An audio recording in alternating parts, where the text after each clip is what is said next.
जो नक्सलियों का जब वर्चस्व था, यानी वो जो पीक टाइम था, उस समय वीडियो सीओ घूस नहीं लेते थे। तो मैं उनको इस कथन के माध्यम से ये कहना चाहता था कि एक नक्सली से वीडियो सीओ डरते थे, लेकिन सरकार और सिस्टम से नहीं डर रहे। मैडम एक मिनट का समय आप बाधित कर रही हैं। चलिए, क्यों बाधित करेंगी? क्यों बाधित करेंगी? आप मंत्री हैं, आपको बीच में रोकने का अधिकार नहीं है मंत्री मैडम। जल जमीन जंगल आदिवासियों का, और 70 में 50 से ज्यादा आदिवासी नक्सली क्यों? किन कारणों से एक भोला भाला आदिवासी नक्सली गतिविधियों की ओर अग्रसर हुआ? उन कारणों को जांचिए।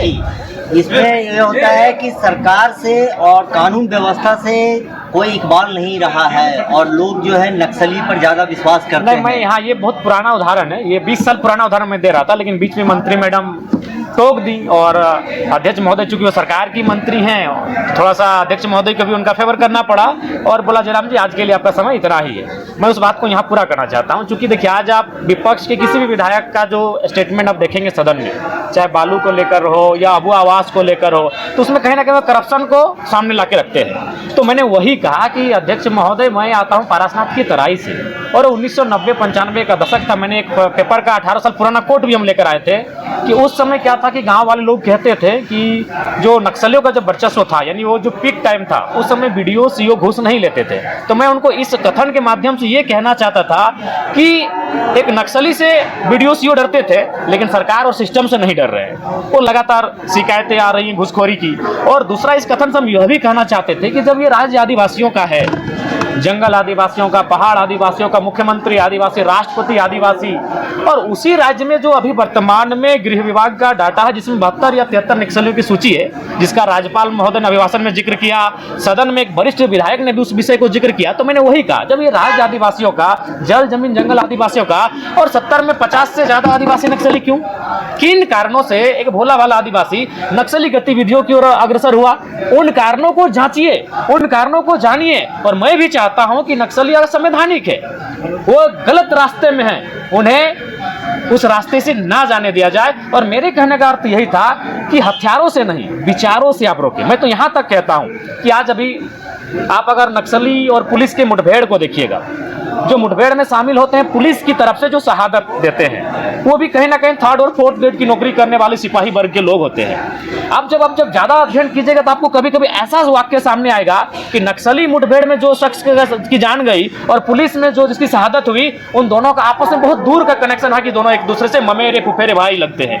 तो मेरा कहना है कि ना उस पहाड़ की जरूरत आम व्यक्ति को है, ना उस पहाड़ की जरूरत पुलिस को है। उस पहाड़ में जो खनिज की नहीं सुन रहे हैं। तो ये मेरा तर्क था। लेकिन उससे पहले स्पीकर महोदय ने कहा कि जयराम जी आज आपका समय नहीं है, तो मैंने कहा कि आसन की गरिमा है अध्यक्ष महोदय, आसन का सम्मान है, लेकिन जिस दिन फिर हम खड़ा होंगे इस बात को पूरा पुनः दोहरा के जाएंगे। देखिए, ऐसी स्थिति का कारण यही कि जो भी सरकारी पदाधिकारी हैं उन्हें अपनी जो सैलरी है उसे आत्मसंतुष्टि करनी चाहिए।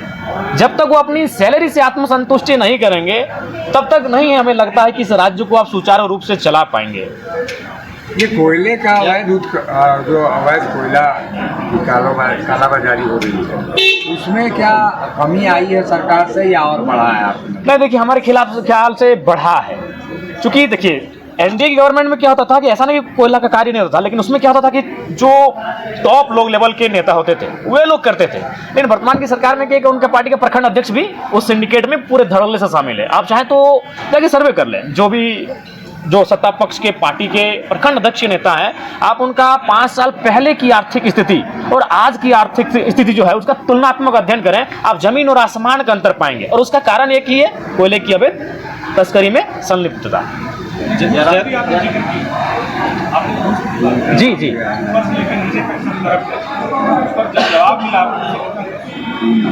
देखिए जवाब जैसे कि वित्त मंत्री महोदय जवाब दे रहे थे और सदन के एक वरिष्ठ नेता भी हैं, वित्त मंत्री भी हैं और सुलझे हुए इंसान हैं, लेकिन मैं उनके जवाब को उन्हीं के क्षेत्र में ले जाता हूं। वो पलामू क्षेत्र से आते हैं, पलामू प्रमंडल से, और हमें लगता है कल के ही अखबार में मैंने पढ़ा कि एक डीएसपी को बालू जो अवैध तस्करी करते हैं, अवैध कार्य करते हैं, उन्होंने डीएसपी को घायल कर दिया। बागमारे की घटना आपसे छुपी नहीं है, कुछ दिन बाद फिर थानेदार के हाथ को तोड़ा गया, ये घटना आपसे छुपी नहीं है। तो ये चीजें तो चीख चीख के कह रही है कि सिस्टम और विधि व्यवस्था किस दिशा में है। सरकार देखिए, सबसे पहला बात है सरकार ईगो में है। कि भाई हम सरकार में अपनी खामियों को क्यों स्वीकारें। मेरा कहना है वही सरकार बेहतर होती है जो अपनी गलतियों को स्वीकारे कि हाँ ये गलतियां हम में हुई हैं। ठीक है, आप सदन में मत स्वीकारिए। मेरा कहना है सरकार के जो मंत्री हैं वो सदन में ना स्वीकारे कि हम भूल कर रहे हैं, लेकिन आप जब कैबिनेट में बैठते हैं, जब कैमरा ना होता है, जब मीडिया नहीं होती है, उस समय स्वीकारे कि हाँ ये असुविधाएं इस राज्य में है जो राज्य की जनता के लिए खेद है। जब तक वो अपनी खामियों को नहीं स्वीकारेंगे, अपनी गलतियों को नहीं स्वीकारेंगे, बल्कि अपनी गलतियों में ईगो के रूप में खड़े हो जाएंगे, इस राज्य को आप गति नहीं दे सकते हैं। जयराम जी, रसैया संयोजिका के लोग जो है वहाँ विधानसभा के बाहर आंदोलनरत हैं। उन लोग कह रहे हैं कि 2000 के लिए हमें आंदोलन करना पड़ रहा है और मैया सम्मान योजना जो घर बैठे बैठे तो गलत तो नहीं कह रहे हैं, सही बात है। मान के चलिए मैया सम्मान योजना एक तरह से ये उपहार है, एक तरह से ये पुरस्कार है, तो उनका कहना ठीक है। पुरस्कार से तो ज्यादा उनको मिलना चाहिए जो श्रम कर रहे हैं, क्योंकि मैया सम्मान योजना की राशि जिस बहन को जा रही है, मैंने पहले भी तर्क दिया था 45 से ऊपर का मैं 40-45 के जो ऊपर है उनका मैं समर्थन करता हूं, और बाकी जो लगे उनको स्कॉलरशिप के रूप में मिले। मैं आज भी उस बात पर अड़ी हूं, चाहे मेरा वोट का क्या है मतलब नहीं है, लेकिन उनका भी तर्क सही है कि ये उपहार के रूप में हम इनको 2500 रुपये दे रहे हैं और वो श्रम कर रहे हैं, लगभग 8 घंटे श्रम कर रहे हैं, चाहे वो रसोईया हो, पोषण सखी हो, जल सहिया हो, सेविका हो, सहायिका हो, स्वास्थ्य सहिया हो, वो श्रम कर रही है। तो जाहिर सी बात है अगर किसी को उपहार में, यही चूंकि सरकार का विषय है, सरकार अगर किसी को उपहार में 2500 रुपये देगी तो उसी समय कोई बहन खड़ा होकर कहेगी कि हम 8 घंटे श्रम कर रहे हैं, तो हम कम से कम उससे दोगुना राशि लेने का हकदार रखते हैं। आप उनको दीजिए 2.5। अगर आप मैया सम्मान योजना चूंकि अपने सरकार बना लिए, वो आपका मुख्य एजेंडा था चुनाव जीतने का, तो चूंकि अगर आप मैया को 2500 रुपये देते हैं तो जो लोग श्रम कर रही हैं, चाहे वो कोई रहे, आंगनबाड़ी की रहे, जल सहिया रहे, स्वास्थ्य रहिया रहे, पोषण सखी रहिया, रसोईया रहे, उनको कम से कम उनसे इस 2500 से दुगना वेतन मिलना चाहिए, क्योंकि वो श्रम कर रही है, वो अपने आप का मेहनत कर रही है, वो खटा रही है अपने आप को।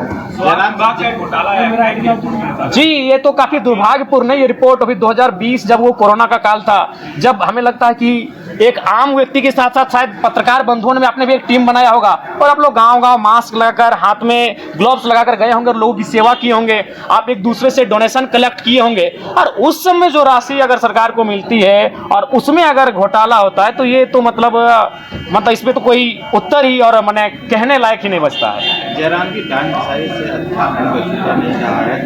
समाज क्षेत्र थाना में अभी भी 5 महिलाओं को गाँव से बाहर निकाल दिया गया, क्या कहेंगे? देखिए, ये बिल्कुल अमर्यादित है, असंवैधानिक, अमानवीय है, और सरकार को चाहिए विशेष इस बात को संज्ञान में लेते हुए जो लोग दोषी हैं उन पर कार्रवाई करें, क्योंकि आज 21वीं सदी में इस लोकतांत्रिक भारत में डांड, पिशाच, ये भूत प्रेत, ये विषय नहीं होने चाहिए। इन विषयों पर लोगों को प्रताड़ित नहीं करना चाहिए। ये बहुत ही दुखद है और खेदजनक है। ठीक है, थैंक यू।